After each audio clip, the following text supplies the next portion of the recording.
Keir Starmer has committed to a personal mission to tackle violence against women and girls. It comes as new figures reveal 97% of sexual offences are currently failing to end in charges despite record levels of reporting. Well, we're joined now by the Shadow Secretary of State for Women and Equalities, Anneliese Dodds, who joins us now. And a very good morning. Thank you. This is a really serious situation because we've talked about this for years and years, and it would now seem that we're not getting very far at all.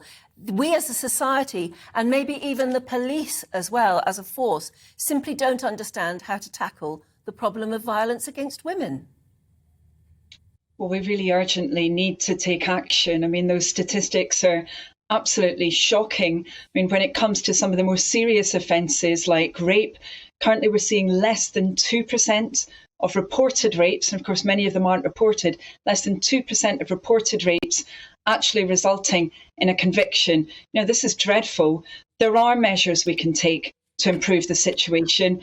For example, Labour said that right at the beginning, when a woman makes a report, and of course it often takes a huge amount of courage to do that we need to have sufficient police to actually deal with it. That's why we would introduce 13,000 more police in the UK to have that policing resource. Secondly, we've got to get a grip on the courts, because very often women will be waiting for months or years before they see justice.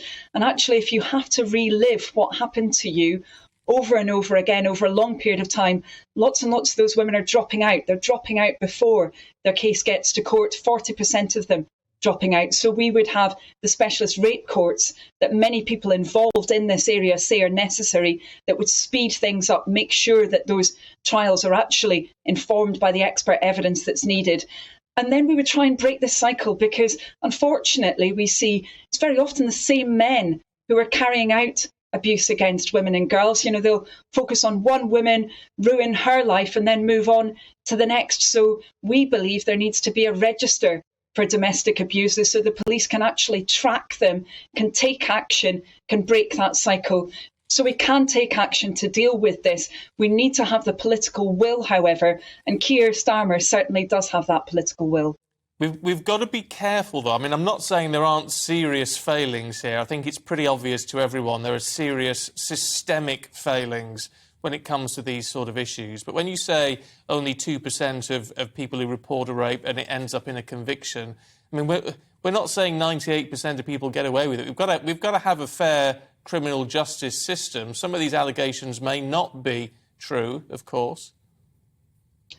Well, absolutely. And that's why we need to have a robust system. And, I can certainly, from the experience I've had of talking with rape victims, tell you that the system right now isn't working for anybody. It's not delivering that justice. Those enormous delays, they're dreadful, obviously, for victims. They lead to major issues around evidence when you're waiting for that long. But if someone has been wrongfully accused, it's no good for them either. It's no good for anybody that we have this system that's taking so long. I heard of one teenage victim of rape who waited for 2 years before there was a trial, and then just days before it was going to take place, she was informed, well, actually, it's going to be put back for a few more months.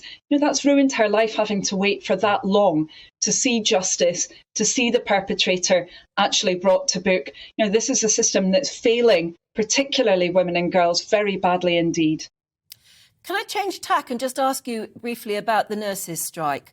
It's something that's upsetting so many people who've got sympathy for nurses, but also don't want to see our hospitals with no nurses for at least 2 days before Christmas. What do you feel is a fair way of settling this? How much money do you think they are worth? Well, the fair way of settling this is to have a health secretary who will actually sit down with nurses and negotiate that fair settlement. Unfortunately, we haven't seen a health secretary being willing to meet with the Royal College of Nursing.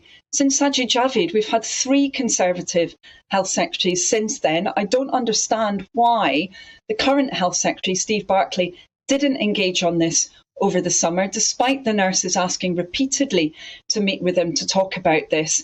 And ultimately, it's going to be patients who are paying the price for this, as well as, of course, those nurses. So we need government to engage on this. Quite frankly, they're being grossly negligent at the moment. They need to sit down and sort this out. And they also need to deliver the additional nurses that we desperately need. Labour said we'd pay for that by cancelling this ridiculous loophole for non-DOMs so that they pay so much less tax than everybody else. We need government to get a grip. So you're not prepared to put a figure on it then and say, well, I mean, we don't quite know exactly what their demands are, but an inflation levelling sort of pay rise, you're not prepared to commit to that should you be in government this time next year?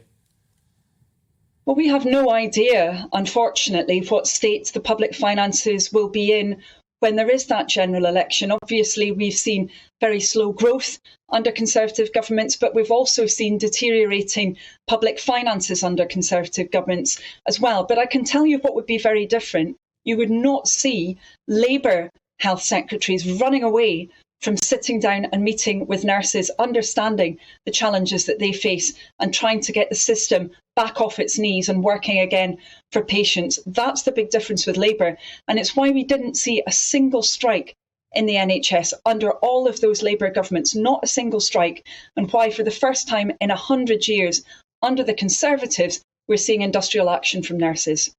OK, Anneliese Dodds, got to leave it there. Thank you very much indeed.